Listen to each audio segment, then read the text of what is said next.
Hello students, I am Suchita Mukhopadhyay, your botany faculty, and today we are going to discuss a topic which is the nucleus from the chapter Cell, the Unit of Life.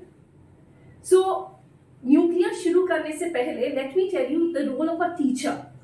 Teacher का role क्या होता है बेटा एक class में the teacher tries to monitor and control all the functions or the events that are taking place within the class.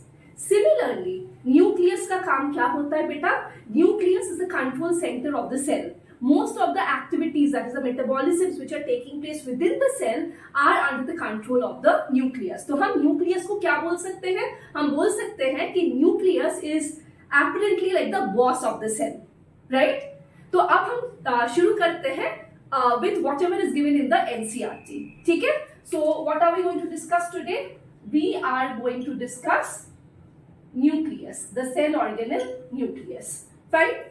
तो बेटा nucleus as a cell organelle was first described by Robert Brown as early as 1831. किसने पहले describe किया था? So nucleus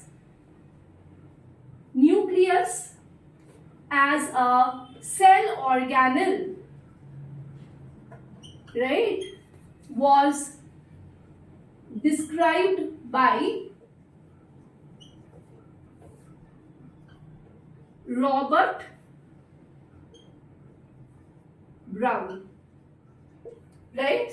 It was much later that Fleming had actually stained the contents of the nucleus with the help of a basic dye and he had called it as the chromatin. Later क्या हुआ? Later Fleming ने क्या किया?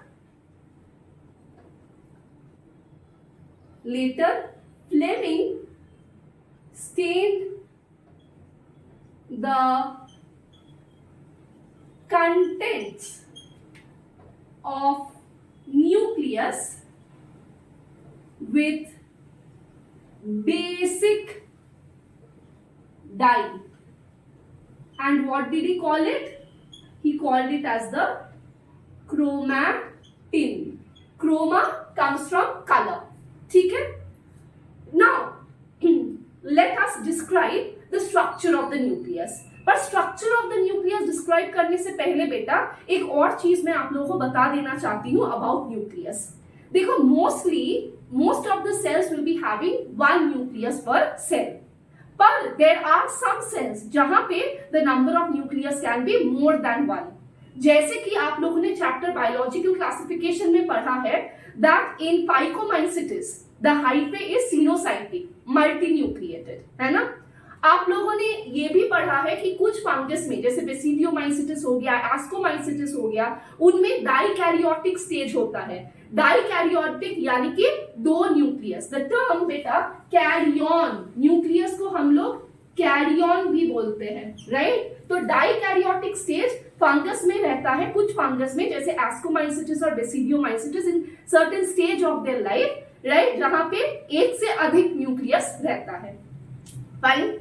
Now there can also be cells जहां पे the nucleus is completely absent. Example, so if I have to write here, so nucleus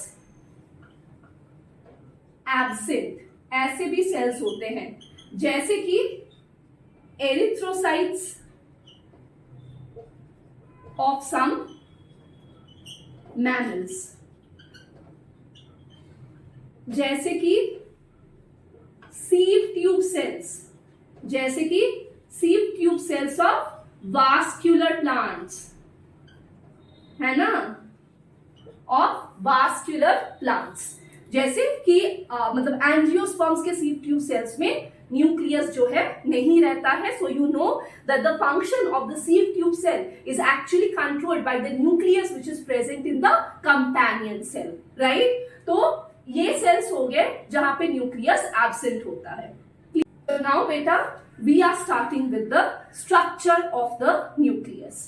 तो जैसे ही अगर हम लोग न्यूक्लियस के स्ट्रक्चर के बारे में बात करते हैं, right, so there will be the presence of an outer covering of the nucleus which is known as the nuclear envelope, right, which is known as the nuclear envelope, right?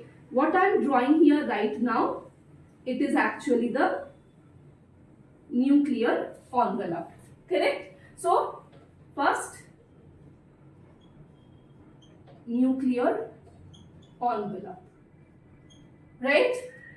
Next, the matrix of the nucleus, right? Like just like the matrix of the mitochondria, the matrix of the chloroplast, similarly the matrix of the nucleus, it is known as the nucleoplasm. It is known as the nucleoplasm. Now within the matrix of the nucleus, there is the presence of a spherical structure which is known as the nucleolus, which is known as the nucleolus, right? And within the nucleus, there is the presence of extensive and elaborate nucleoproteins which are known as the chromatin, which is known as the chromatin, right? So now हम लोग क्या करेंगे, एक के बाद एक structures को discuss करेंगे. So let us first start with the nuclear envelope. तो जब भी हम लोग न्यूक्लियर एनवेलप के बारे में बात कर रहे हैं, please note that it is made up of two parallel membranes. One membrane is known as the outer membrane, which is located towards the outer side, and the other one, beta, it is called the inner membrane, right? तो अगर मुझे यहाँ पे mark करना रहेगा, तो this is the inner membrane, and बेटा ये जो है, this is the outer membrane, right? Now in between the inner and outer membrane there is a space which is known as the perinuclear space, है ना? Outer और inner membrane के बीच में एक स्पेस रहता है जिसको हम बोलते हैं पेरीन्यूक्लियर स्पेस. क्लियर? अब बेटा डायग्राम को देखिए. The outer membrane is continuous with the endoplasmic reticulum. बहुत इंपॉर्टेंट पॉइंट है ये जो आउटर मेम्ब्रेन है बेटा, it is continuous with the endoplasmic reticulum. Also note that the outer membrane can bear some ribosomes. The outer membrane, they can bear some ribosomes. Clear? So they can also bear ribosomes. I hope this much is clear to all of you. Now, अगर आप ये nucleus की जो structure है इसको ध्यान से देखोगे तो आप देखोगे कि at certain places in the nuclear envelope there is the presence of some pore. This pore beta, it is known as the nuclear pore. ये जो pore है इसको हम क्या कहेंगे? We will call it as the nuclear pore, right? Now how is this nuclear pore formed? How is the nuclear pore formed? The nuclear pore beta, it is formed by the fusion of the two membranes.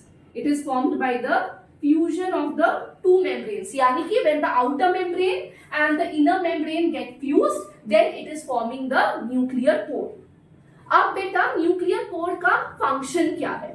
The nuclear pore will help in the transport. It will help in the transport of proteins and RNAs in both direction between the nucleus and the cytoplasm. ये क्या है बेटा? ये तो हमारा nucleus है. और nucleus के बाहर क्या है बेटा? मेरा न्यूक्लियस के बाहर है मेरा साइटोप्लाज्म. करेक्ट? तो ये न्यूक्लियर पोर किस में हेल्प करेगा? This nuclear pore will help in the transport of proteins and RNase in both direction. देखो एरो मैंने दिया है बोथ डायरेक्शन का. In both direction between the nucleus and the cytoplasm. ये क्यों चाहिए? Because it is the nuclear envelope which is actually preventing the mixing of the contents of the cytoplasm and the nucleus, right? तो अगर कोई substance का exchange होना है जैसे कि proteins और RNA का, वो कहाँ से होएगा? वो होएगा इस nuclear pore से. Nuclear pore will be helping in the bidirectional transport of proteins and the RNAs. ठीक है? चलो आगे बढ़ते हैं.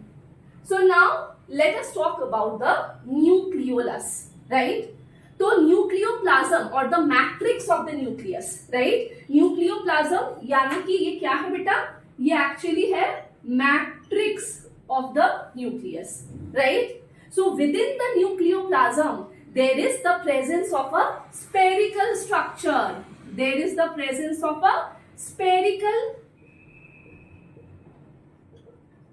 structure, जिसको हम क्या कहते हैं? इसको हम कहते हैं न्यूक्लियोलस, राइट? इसको हम क्या कहते हैं बेटा? इसको हम कहते हैं nucleolus. Now a very important question from your NEET कि बेटा ये न्यूक्लियोलस का फंक्शन क्या है? आप पिछले 10 साल का नीट पेपर खोल के देख लीजिए, आपको ये क्वेश्चन डेफिनेटली एक या दूसरे फॉर्म में मिल जाएगा. द रोल और द